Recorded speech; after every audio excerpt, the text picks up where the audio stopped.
Hello there, and welcome to Hotel Management School. And we're going to take you on a journey of learning about hospitality and hotel management. It's going to be a wonderful journey, I promise you. My name is Neelakanthan, Neil. And to start with, we begin with Introduction to Hospitality. In this, we cover the hospitality industry and the hotel industry, the relationship between both, the uniqueness of the hotel industry, and the meaning of the word hospitality. So let's get into it right away. What is the relationship between the hospitality industry and the hotel industry?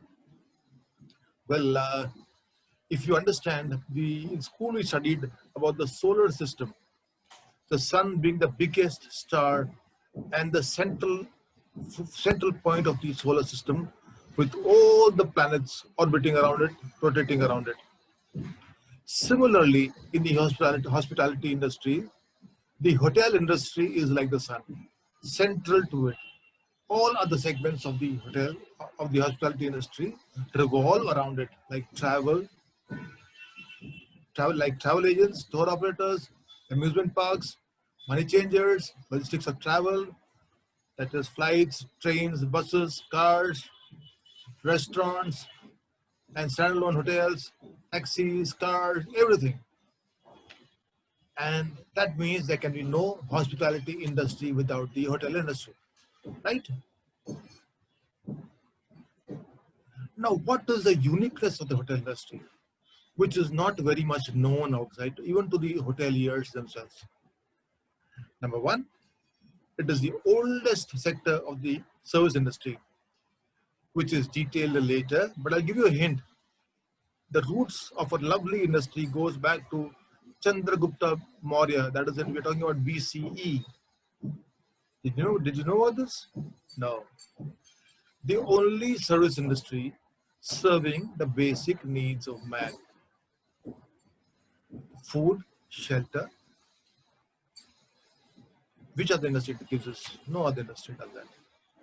The only service industry sector where raw materials are purchased, processed, packaged, served to the customers or the guests with feedback and billing done all under one roof. Think of any other service industry doing this. Airlines, trains, insurance. Nobody does this. The service industry sector, which has the highest number of internal customers to serve one customer, the external customer. We have about normally 8 to 10 internal customers to satisfy, to serve that one external customer. I'll give you an example. When a check-in happens, a registration happens, the room service is informed, the restaurant is informed, the health club also may be informed, the coffee shop may be informed, the housekeeping is informed, and the billing is informed. Likewise, more and more people are informed. All outlets of the F&B services are informed, finance is informed, accounting is informed. So 8 to 10, and when that same person who comes in to work, he has an internal customer called the security at the time office, where he has to check in his time. That's another internal customer. So it starts right from the gate to the time he leaves. He has so many internal customers to satisfy, and he in turn is an internal customer. We have the most perishable commodity in the world: rooms. If a room is not sold by midnight, that revenue is gone forever. Because in the hotel industry, all across the world, at the stroke of midnight, the books for the day are closed to open a new leaf for the next day. That means whatever is sold, whatever is unsold, and it doesn't matter. A bottle of wine or a cake can still be kept in the cooler and served the next day. But a room, if not sold, is gone. And it is by people, for people, with people. People being the customers or the guests, people servicing their needs. It's a people industry. The ITZ hotels copy. We enjoy people. meaning we enjoy to see people enjoy. Qualifies us so very well. And we are open 7 days a week, 24 hours, 365 days. Our doors are open. We are never closed. That's a beautiful trait of our industry. Right? Let's go to hospitality, meaning and implications. What is hospitality? The meaning. It means welcoming and greeting guests to look after them with warmth. And how best it is qualified, it is said, welcome a guest to send back a friend. This is quoted by Jawaharlal Nehru, India's first Prime Minister. Another term we use for is in India is Satkar Atithya, which actually implies the guest to be a god, which is reflected in Atithi Devo Bhava. That comes from Atithya and Atithi. So that is the implication of a guest. And hotel management is nothing else but a professional way of looking after guests, like you do at home. When your uncles or your relatives or your friends come over to stay, don't you do that? We all do that regularly, but hotel management is a very scientific, professional way with processes and systems to look after guests, nothing else.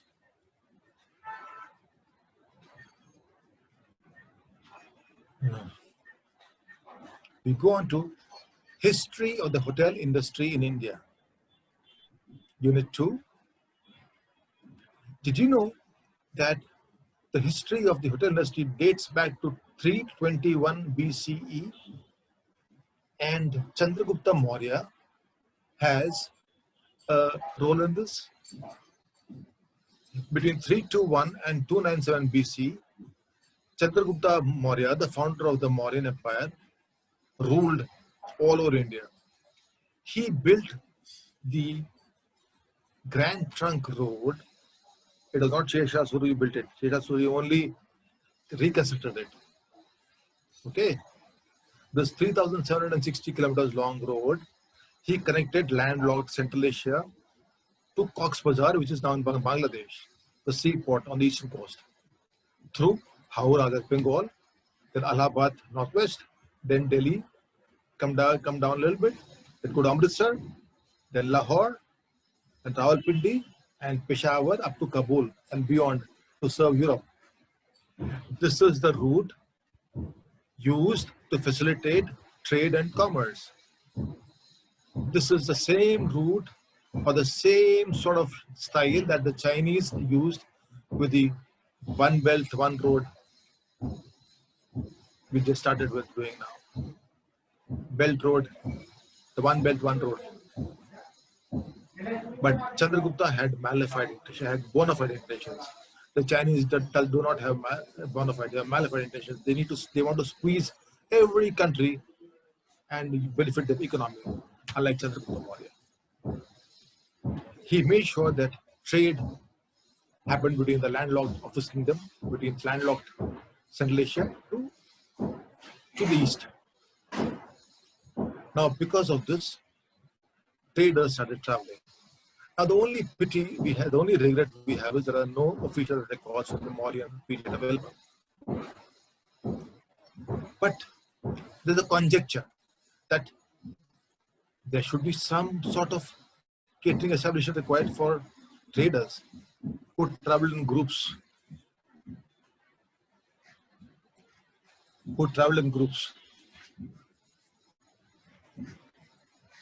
By daytime, to keep off dacoits and wild animals, using the caravans pulled by camels, horses, mules, pack animals. They travel in groups, all men, no women, safety problem. And they travel during the day, and they must have stayed overnight somewhere safe. So there was a need for a catering establishment. So the inns or the sarais were there. The sarai, which is a Persian word for traveler's lodge, which was basically like an inn, a huge room, a hall, where they put their bedding and they slept. And the animals and their caravans were safely put, were safe. The animals got their fodder and the water, and these travelers cook their own meal. That is why Sarais came in, the first catering establishment, way back in Chandragupta Maurya's times. But it is when the Mughals took root in India and reigned in India, 1600 AD onwards, Mughal nobles built sarais as a welfare measure to earn their place in heaven. The state also pitched in building sarais as a welfare measure where travelers were given food and shelter for the night. Sheikh Shah Suri, when he took over, he built rest houses all along the Chiti road. He rebuilt it, built, planted trees all across the road, all over the Chiti road for travelers to walk in the shade. This was the beginning of the hotel industry worldwide in India. It is not in London or in USA that the hotel industry took place. The root was in India. Now, you have to understand that Serais also can be categorized like today's hotels. The Serais then can be categorized as budget Serais, standard Serais, and luxury Serais. The budget Serais were the Serais for citizens. One hall with a water body, and that's it. The standard were like the Mughal Sarai, meant for officers traveling on duty of the Mughal Empire, availing the comfort of well-maintained rooms, food and fresh horses, and attention to other needs. The deluxe Sarai, the Bibi Ka Sarai in Chandni Chowk, built by the Princess Jahanara, daughter of Shah Jahan, for Uzbek travelers, traders and others. It featured a waterfall and other frills a guest would experience in a five-star hotel today. Bibi Ka Sarai in Chandni Chowk in Delhi.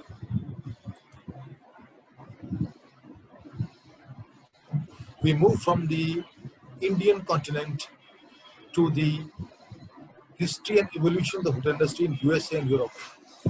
Now, we're moving 7 seas across, tightening our belt. Okay, we go to the 16th century. We have to acknowledge the fact that though the USA started late, but they are the pioneers in the development and the evolution of the hotel industry. What it is today. By 1630, USA already had clubs like in England. And by the end of 1600s, they had the stagecoaches operating on a fixed timetable, like in England. The coaches needed to stop at inns for refreshments. Passengers had to step out, walk, relieve themselves, and horses had to be changed. So that brought in again hoteliering concept of inns. There's a sort of motels, you can call it the earliest motels for stagecoaches. But the first boom period was post the Industrial Revolution. The 1760s saw the Industrial Revolution taking place. The steam engine changed everything for the world and really benefited the hotel industry. Steam engine driven trains and ships started traveling longer distances with more and more passengers. More passengers meant more guests. This was the first boom period for hotels.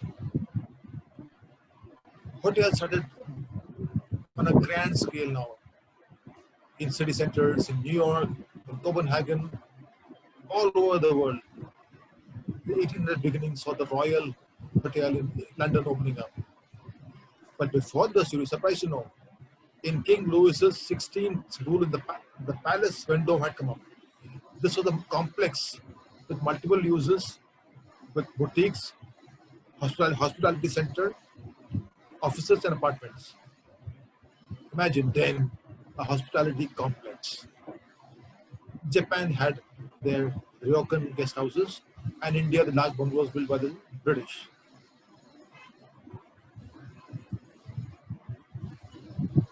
We come to the Turnabout Phase, 1794. This is a landmark year, a landmark hotel. The City Hotel, New York, opened to 70 rooms. The first hotel building to be planned and designed as a hotel. Earlier hotels operated out of buildings that were not designed and conceptualized for a hotel.